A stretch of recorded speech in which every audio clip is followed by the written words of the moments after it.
Hi, I'm Brian the Lion Rose. I'm WBO Intercontinental Champion, former British Champion, and the outright owner of a British title. Fighting for the final eliminator for the WBO World title on the 28th of October.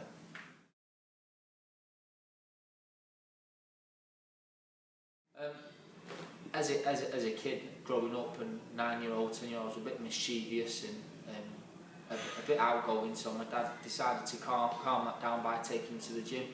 At the time I didn't love boxing, but when I went I was told I was a bit of a natural, so I kept doing it. Next thing I was in my fight, in a fight, having my first fight at 11 years old, and then I just stuck to it. I got boxed for England when I was 12, and then all the way through my career I boxed for England as an amateur and then turned professional eventually when I was nearly 21.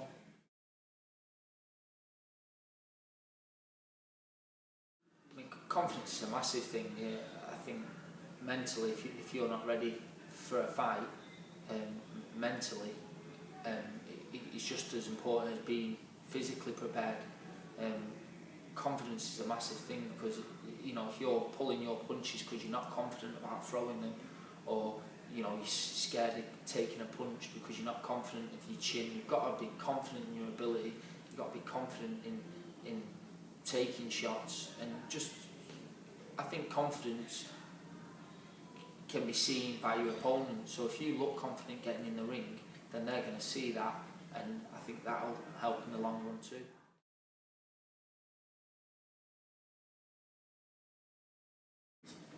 I mean, some people deal with this differently. Some people like shouting them mouth off. I mean, I won't name names, but some people you can meet in real life and they're absolutely brilliant, they're top lads, but when you see them on interviews and you see them on press conferences, they're a totally different person. And this is obviously a confidence thing. I think that's their way of coping with the pressures of being at the big fights, having big interviews. Myself, I'm more, I'm known as being a nicer sort of guy. I don't shout my mouth off. I don't say who I want to fight. I just let my managers do the matchmaking, and I just do it when I get in there. I know what I'm capable of, and I know what I'm confident of, and that's my way of dealing with it. I think if you go on about how you want to beat someone up and how you're going to do it, start predicting rounds, you're putting more pressure on yourself, and there's already pressure on yourself anyway, so I don't think that helps matters, but it helps some people, just not myself.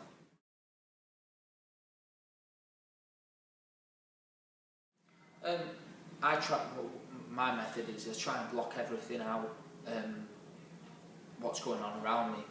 Obviously in the change room and stuff, I've got to listen to Bobby, listen to people around me, but when I'm walking to the ring, I try and block everything out, and there's different techniques of doing that.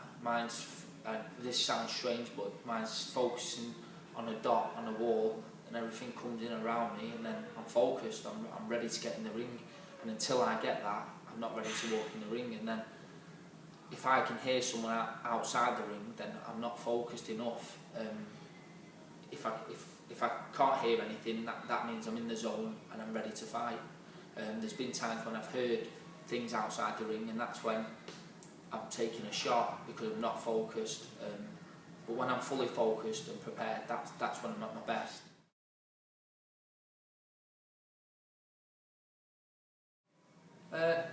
I'm not a really nervous person about the fight weeks before. Some people, it goes over and over the mind. There's no doubt how much I want to achieve my childhood dreams of being a world champion, being a British champion, which I've already achieved. But I don't get the nerves don't go. The nerves don't bother me until about 2-3 hours before. Even the night before, I'm happy because I'm eating, because I've weighed in. So I'm always occupied. But then the day of the fight, 2 or 3 hours before I'm going to the venue, that's when the nerves kick in and things start playing on my mind. So that's when I need to start being serious, stop the laughing and the joking. And Bobby sees a change in me then, so Bobby changed the way he acts as well. He gets very serious, which he probably finds hard. So that's how I deal with things. I'm not a very nervous person until 2-3 hours before, and you've got to keep them nerves under control.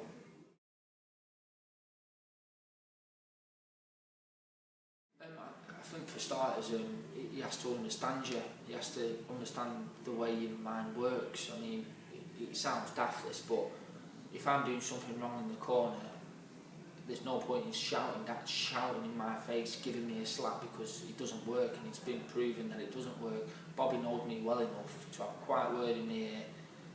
The way he says it is enough for me. You know, his voice changes, and that's when I know I'm in trouble. So he doesn't shout at me; he says it in a different way, and that gets me to do what he wants me to do. But that's understanding, and that's took 7-8 years to come with him, because that's how long I've been with him. So a little bit of loyalty has paid off, because we understand each other now. I know how he works. I can tell him anything, and he knows how I work, and he can tell me anything. He's not frightened of upsetting me.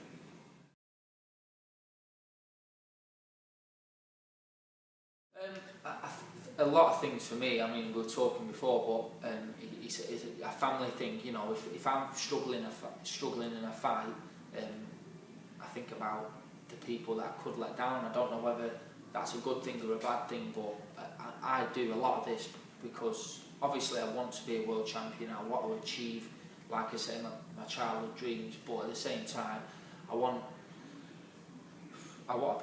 to be rich. I want to be famous. You know, anyone that tells you that they don't like a pat on the back and people asking for an autograph, they're lying, because I love it. I like that. That comes with the job, and the day that ends will be an upsetting day for me. So when it gets tough in a fight, you know, I think about the people that I'll be letting down, Bobby included. Bobby's put a lot of time, a lot of effort. He's sacrificed a lot of time with his family for me, you know, so that he can take me sparring, or he has to be in the gym with me late at night because I need a bit of time on my own with him. So we both sacrificed a lot, including my whole family have sacrificed a lot. You know, my dad taking me to the gym as an amateur, you know, he used to drag me out of bed at times. If it wasn't for him, then I might not be boxing now. So it's letting people down that scares me the most, and the pressures of letting people down.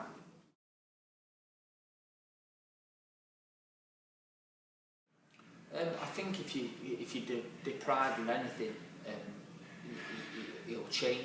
It'll make your mood change, because if you're deprived of something and you're told not to eat it, you end up wanting it even more. So you almost I say, no, I'm eating that because you've told me not to. But dieting is definitely a massive thing, and it's always on the back of your mind.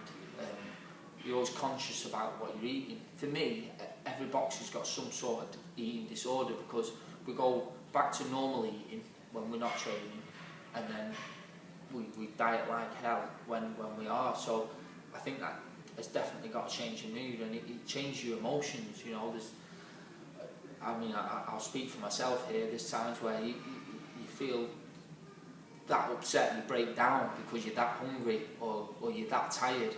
You know, I'm not one that really struggles for the weight. I do diet, but I think every boxer struggles for the weight, but some more than others. So depending on how much you struggle, is how moody you are, how much you snap. You know, there's times where there's days where I've been fine, and then I'll go home the next day and I'll be snappy and moody. My missus called me bipolar, because she says I've got bipolar. She's made up some disease that I've got in my head. So, you know, I can be hard work at times, but it'll all be worth it in the end.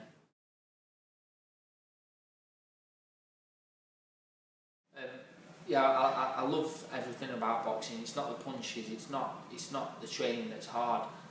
It's tasting defeat. I was always scared. When you're an undefeated fighter, the pressures of being an undefeated fighter is hard. You know, you don't want to lose that and that's not getting beat. But then when I got beat, it was almost 3 or 4 months later. it didn't seem that bad. You know, all the pressure was off me. I was getting in the ring. You know, if I got beat again, it wouldn't really matter because I knew I could come back from it. So it depends how you come back from that. And I work with psychologists, a psychologist, and it worked wonders. You know, it saved my career. And after I got beat by Max Maxwell, I thought it was the end. And Bobby spoke to me.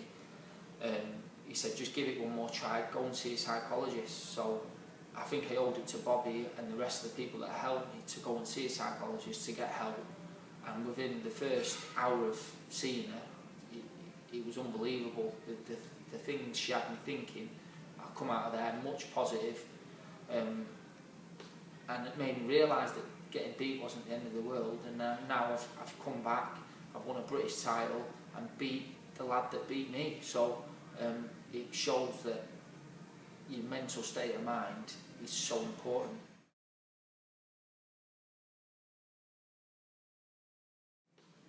Because I want it so much, I can't express enough how much I want to win a world title.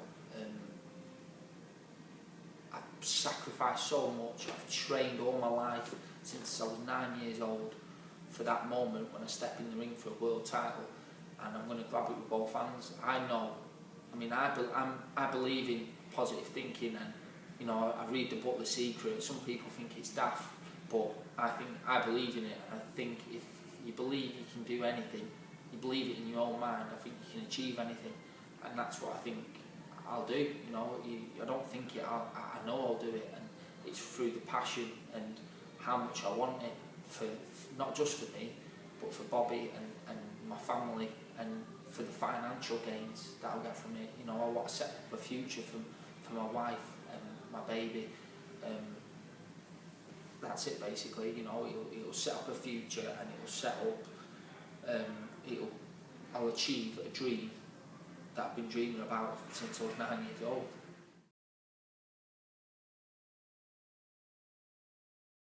I think mainly I love being an amateur boxer.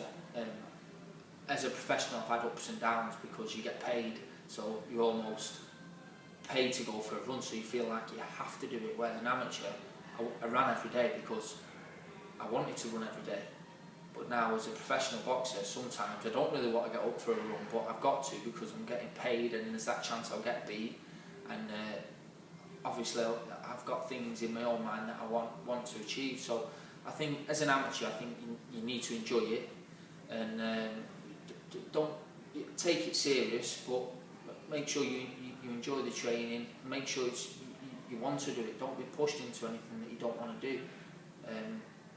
That's the main thing for me. I really enjoyed being an amateur boxer, so that's the same thing for you. Just enjoy what you're doing.